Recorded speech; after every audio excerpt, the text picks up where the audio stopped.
In Argentina, grilling isn't just cooking, it's identity. And it might just get a little messy.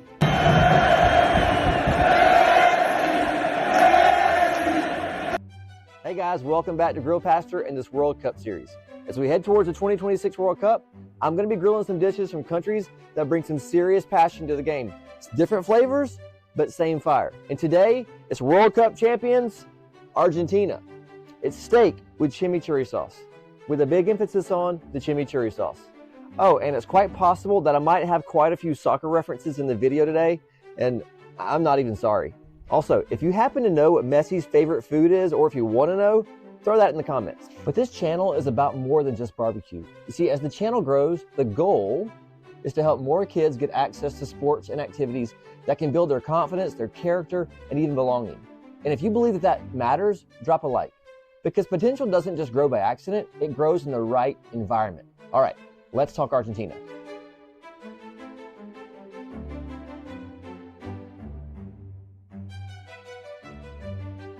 See, in Argentina, grilling is called asado.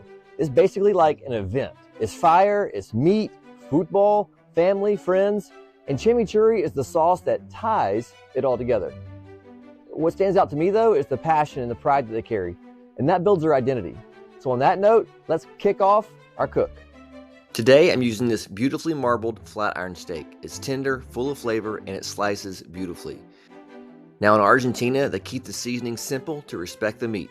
Just some kosher salt. I suggest refrigerating this for at least 3 hours, but best if overnight. Now it's time for the star of the show, the chimichurri sauce.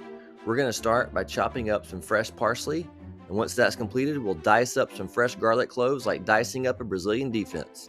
Then we're going to add all the ingredients together. We'll start with 4 to 5 tablespoons of that chopped parsley, 4 to 5 diced garlic cloves.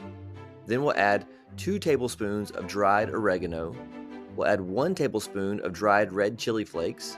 We'll add about 12 tablespoons of olive oil, 4 tablespoons of red wine vinegar, add a little salt to taste, and even some fresh cracked black pepper to taste. And then finally, we'll add 3 to 4 dried bay leaves, and then whisk it all together. Can you smell that? Oh wait, my bad, you can't. Now we'll leave this in the refrigerator for at least 3 to 4 hours. Now let's get the grill all set. I'm using my handy slow and sear with some Kingsford charcoal. There's an offensive side of the field, it'll be the hot coals, and the defensive side is the cool zone. Luckily, this steak is a starter, so it'll sit on the cooler side for indirect heat. He even has a teammate, of course, because the package of meat came with 2 steaks. This will stay on this side until the internal temperature hits about 110 to 115 degrees.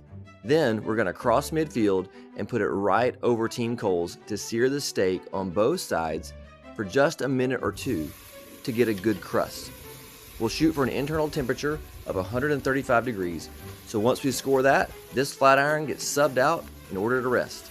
Even the best players like Messi have to rest every now and then. After about a 10-minute rest, now it's time to slice it up. So always cut against the grain. You know, I got somewhat of a comment last time on social media about this very thing, saying that this is not what makes a meat tender. Now, while that person is not necessarily wrong, here's the thing. What you don't want to do is go through the whole process of cooking your meat really, really well, cooking it the right way, making it tender, and then you go to cut it and you cut it the wrong way. It's kind of like in soccer, when you have a whole bunch of brilliant passes, going from the defense to the midfield, working the ball all the way around the field, getting up to your forwards and strikers, and you get near the goal, and then suddenly someone on the team decides to dribble the ball too much, and they end up losing the ball, and you don't finish well. Bottom line, cut against the grain. Now that that's all cleared up, let's finish adding this beautiful chimichurri sauce to the top of the meat. Now that looks and smells pretty incredible. All right, let's go ahead and get us a bite of this with this chimichurri on here. Of this on here.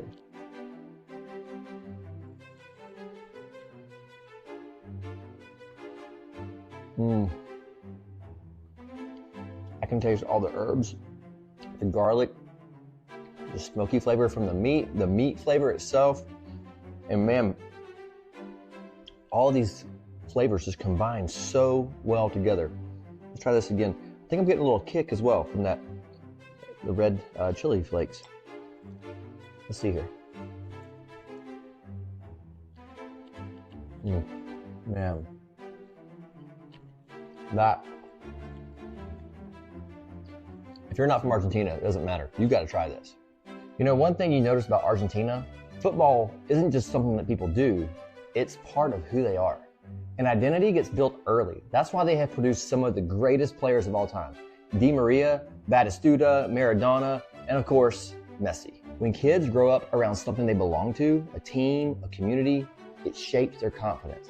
And that's why access matters. And if you believe that every kid deserves that kind of opportunity, go ahead and hit the like button and hit subscribe, because when you do so, you are contributing. And together, let's keep cooking up potential all the way to kickoff. And if you're from Argentina, I hope that I did this well. But tell me what I got right, and even what I've totally messed up on, what I should have done better.